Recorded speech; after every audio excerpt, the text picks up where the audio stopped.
नमस्कार दोस्तों।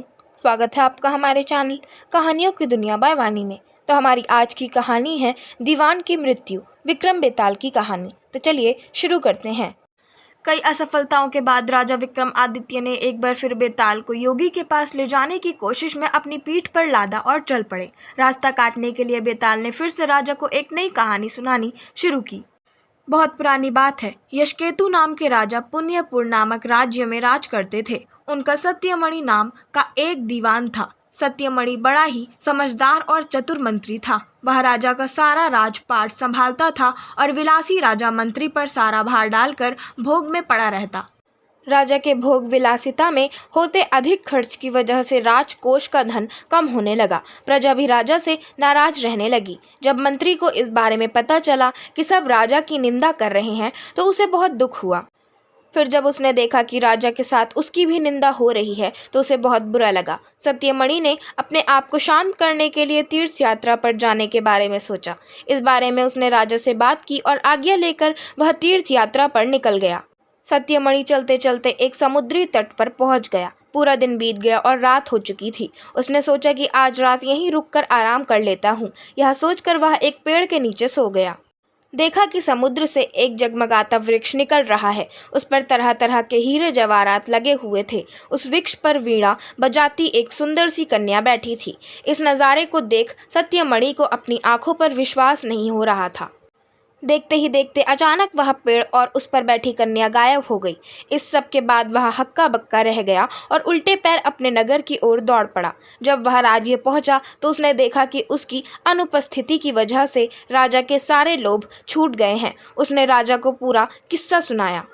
दीवान की यह बात सुनकर राजा के मन में उस कन्या को पाने की लालसा पैदा हो गई। उसने सारा राज्य दीवान के भरोसे छोड़ दिया और खुद साधु का भेष बनाकर उस समुद्री तट पर जा पहुंचा।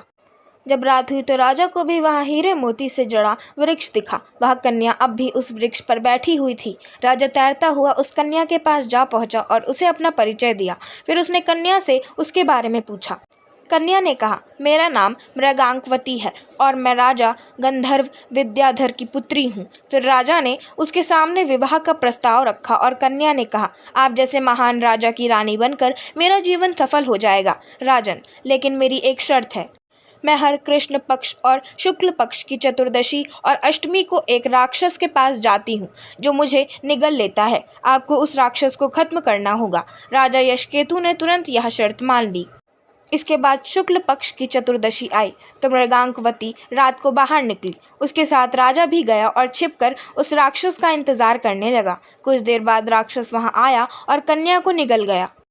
यह देखकर राजा ने राक्षस पर हमला किया और अपनी तलवार से उसका पेट चीरकर मृगांकवती को जीवित बाहर निकाल लिया। इसके बाद राजा ने उससे पूछा कि यह सब क्या है। इस पर मृगांकवती ने उत्तर दिया कि मैं हर अष्टमी और चतुर्दशी के दिन यहाँ शिव पूजा करने आती हूँ और जब तक मैं घर नहीं लौटती मेरे पिता मेरे बिना कभी भोजन नहीं करते। एक बार मुझे घर पहुंचने में देर हो गई और पिताजी को अधिक देर तक भूखा रहना पड़ा। जब मैं घर लौटी तो वह बहुत गुस्सा थे और उन्होंने मुझे श्राप दे दिया कि जब भी मैं चतुर्दशी के दिन पूजा करने जाऊंगी तो एक राक्षस मुझे निगल लेगा। फिर मैं उसका पेट चीरकर बाहर निकल आया करूंगी।